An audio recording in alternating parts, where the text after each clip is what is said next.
Hello everyone, welcome in Power Plant Engineering as the elective of 5th semester, subject code as a 22566 of 5th semester Mechanical Engineering. Practical number 22, that's named Develop Maintenance Procedure for Preventive and Predictive Maintenance of a Typical Steam Power Plant and its Components. Prepared by Mrs. Amruta Mundale, Lecturer in Mechanical Engineering Department, NIT Polytechnic, Nagpur. Department of Mechanical Engineering has a following vision and mission. You just read the vision and mission of this slide of our department. Outcomes. After completion of this practical video lecture, you are able to develop maintenance procedure for preventive and predictive maintenance of a typical steam power plant and its components. Program outcome will be mapped by this table given below as PO1 to PO7 and PSO1 to PSO3. So let us discuss about maintenance. तो maintenance हमने इसके पहले भी बहुत सारे इसमें देखा। तो मेंटेनेंस क्या होता है इसका एक ओवरव्यू हम यहाँ पे डिस्कस करने वाले हैं।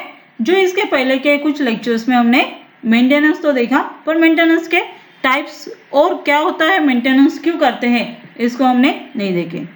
तो मेंटेनेंस के टाइप्स यहाँ पे बेसिकली दिए हैं, प्रिवेंटिव, करेक्टिव। ठीक है, prevention is better than cure. तो प्रिवेंशन क्या है, तो जो भी कॉजेस होते हैं उसको होने से बचाना, that's called as a prevention is better than cure. तो इस प्रिवेंटिव एक्शन में दो टाइप्स होते हैं, पीरियोडिक एंड प्रिडिक्टिव। पीरियोडिक में क्या होता है, जो भी एक टाइम लिमिट है उस टाइम पे हम स्टीम पावर प्लांट का मेंटेनेंस करेंगे। मीन्स मान लो कि हमें बॉयलर के एलिमेंट्स को चेक करना है, वॉल्स को चेक करना है और उसका शेड्यूल है 15 डेज। तो एवरी 15 डेज के बाद हम उसको चेक करेंगे, that is called as a periodic maintenance. और इसमें हमें उस बॉयलर की या उस कंपोनेंट की जो भी स्टीम पावर प्लांट के अंदर है उसकी सर्विस मिलेगी। देन नेक्स्ट होता है हमारा प्रिडिक्टिव। प्रिडिक्टिव मीन्स अगर कहीं में प्रॉब्लम आ रही है, हम पीरियोडिक तो मेंटेनेंस कर रहे हैं पर पता चला कि पीरियोडिक मेंटेनेंस के शेड्यूल के पहले ही हमारे ऑब्जर्वेशन में आ रहा है कि कहीं तो भी लीकेज है, कहीं तो भी ब्रेक डाउन होने का चांसेस है, कहीं तो भी टरबाइन का साउंड चेंज हो रहा है। तो इसमें हम क्या करेंगे, उसमें फेल्यूर का वेट नहीं करेंगे, फेल्यूर से पहले ही हम उसका मेंटेनेंस करेंगे, that is called as a predictive maintenance. तो प्रॉब्लम आने वाली थी उसका हमें अंदाजा लगा, उस अंदाजे पे हमने उस पे प्रिवेंटिव एक्शन ली, that is called as a predictive maintenance. और देन है हमारा करेक्टिव मेंटेनेंस। जब भी कोई चीज फेल होती है तो हम उस फेल को आइडेंटिफाई करेंगे कि कहाँ पे फेल है और उसको रिप्लेस करके करेक्टिव रिप्लेसमेंट करके उसमें करेक्टिव एक्शन लेंगे, that is a maintenance types. Then maintenance trigger event और टास्क कि हम उसमें किस तरह से मेंटेनेंस करेंगे। और इक्विपमेंट कंडीशन उसमें आइडेंटिफाई करेंगे non equipment condition and non equipment continuous, और उस पे हम मेंटेनेंस एक्शन लेंगे as a service, preventive, replacement and corrective restoration और replacement. That is the types of maintenance use in all industry as a manufacture industry or power generation industry like a hydroelectric power plant, thermal power plant, steam power plant, gas turbine power plant and many more। तो ये हमारे हैं maintenance के types. तो maintenance क्यों करना है, तो जैसे कि हमें किसी भी सोर्स में, किसी भी इंडस्ट्री में, चाहे वो प्रोडक्शन इंडस्ट्री हो, पावर जनरेशन इंडस्ट्री हो, तो हमें क्या करना है, इनपुट लेना है और इनपुट को आउटपुट में कन्वर्ट करना है। तो हम पावर प्लांट का अगर देखते हैं एग्जांपल, तो पावर प्लांट के इनपुट में हमारे रिसोर्स होते हैं जिसका हम कन्वर्शन करते हैं एनर्जी पे, दैट इज ए इलेक्ट्रिसिटी। तो यहाँ पे हमारे इनपुट होंगे in terms of power plant, उसमें फाइनेंस लगेगा, ऑपरेशंस लगेंगे, इंफॉर्मेशन लगेगी, सिस्टम लगेगा और रिसोर्स लगेगा। जैसे कि देखते हैं स्टीम पावर प्लांट में हमें वाटर रिसोर्स लगेगा, कोल फ्यूल्स लगेगा और हमारे सेटअप्स कॉस्ट लगेगी, दैट इज द इनपुट। और ये इनपुट एक प्रोसेस के थ्रू आउटपुट में कन्वर्ट होगा और आउटपुट होगा हमारा energy conversion, that is the form of electric energy. तो इस बिटवीन जो भी हमारे इनपुट्स देने के बाद मशीन ऑपरेशन परफॉर्म होंगे और finally mechanical energy electrical energy में कन्वर्ट होगी, दैट इज ए आउटपुट। इस बिटवीन हमें मेंटेनेंस करना है। तो मेंटेनेंस का पर्पस होता है, मीनिंग होता है to ensure control and manage plant availability and reliability. तो हमारे जो ओवरऑल प्लांट में जो भी सिस्टम है उसको इंश्योर करना है, कंट्रोल भी करना है और प्लांट को मैनेज करना है उसके अवेलेबिलिटी के हिसाब से और रिलायबल भी बनाना है।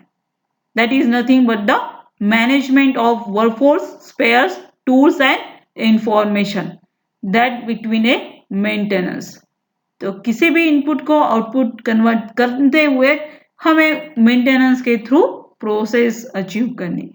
अगर हम उस चीज का मेंटेनेंस नहीं करते हैं तो उस पावर प्लांट की जो भी अवेलेबिलिटी है और रिलायबिलिटी है उसको हम लूज करेंगे for permanently. So maintenance is the one of the important term in all industry in between production, manufacturing and power generation. So we will discuss about maintenance of steam power plant. तो maintenance हमें steam power plant का करना है।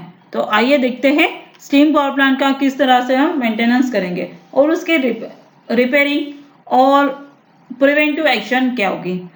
जैसे कि static blade of turbine, अगर इस component में कुछ प्रॉब्लम आती है तो हमें क्या करना है, वेल्डिंग, रिपेयर और क्रैक्स चेक करना है, brazing and diffusion bonding check करना है, क्रैक डिफॉर्मेशन अगर है तो उसको रिपेयर करना है और उसको रिकोटिंग भी करना है।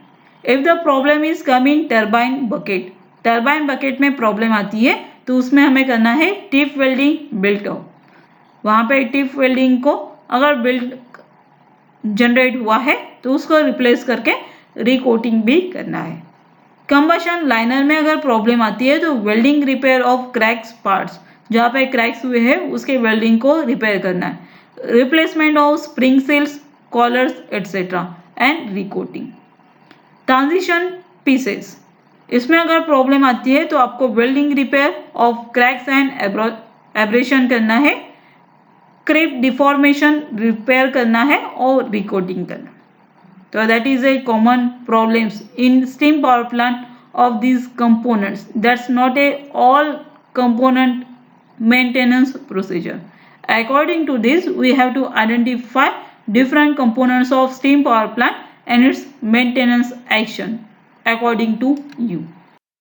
Here the table shows that the different components affected and what will be the problem and also will the solution in this table. That like a part affected is a bleeding of steam power plant. That's problem is erection by solid particles, also erection by water droplets on later LP blades. That solution is a usually occur gradually washed at inlet bleeding, less usual on sets with drum boilers and or subcritical inlet steam conditions or with bypass system. Performance analysis detects. Blending में also अगर कोई और problem है ब्लेडिंग्स में तो parts breaking of भी हो सकता है जिसका प्रॉब्लम हो सकता है और इस पे यूजुअली सडन और vibration analysis detects. Then bearings में प्रॉब्लम आती है तो क्या कॉजेस रहेगा, scoring, damage to white metal and it's comments or suitable condition monitoring, that's performance analysis, vibration analysis, wear particles in oil but representative sampling at each bearing in rear.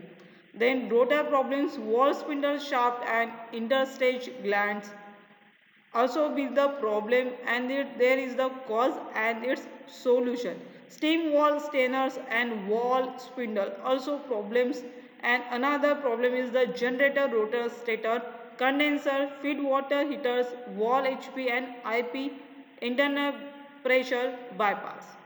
तो ये सारे जो problems है वो आपके steam pressure system में आएंगे या स्टीम पावर प्लांट के अंदर आएंगे। तो उसमें आपको ये प्रॉब्लम्स को देखना है और प्रॉब्लम्स आती है तो उसका कॉज क्यों आता है ये वो आइडेंटिफाई करना है और उसके हिसाब से आपको उसकी रेमेडियल एक्शन लेनी है। तो ये टेबल भी आपको अगेन हेल्पफुल रहेगा मेंटेनेंस प्रोसीजर और maintenance of different components of power plant using steam power plant. तो स्टीम पावर प्लांट के लिए अगर आपको मेंटेनेंस देना है या मेंटेनेंस प्रोसीजर को डिफाइन करना है तो आप इस कंपोनेंट के थ्रू उसका मेंटेनेंस प्रोसीजर लिख सकते हैं। The time is to discuss practical outcome achieved by this video practical lecture as develop maintenance procedure for preventive and predictive maintenance of a typical steam power plant and its components. Program outcome achieved by this video practical lecture as PO1, PO5, PO6 and PO7 are mapped. Thank you. Happy learning. Stay online.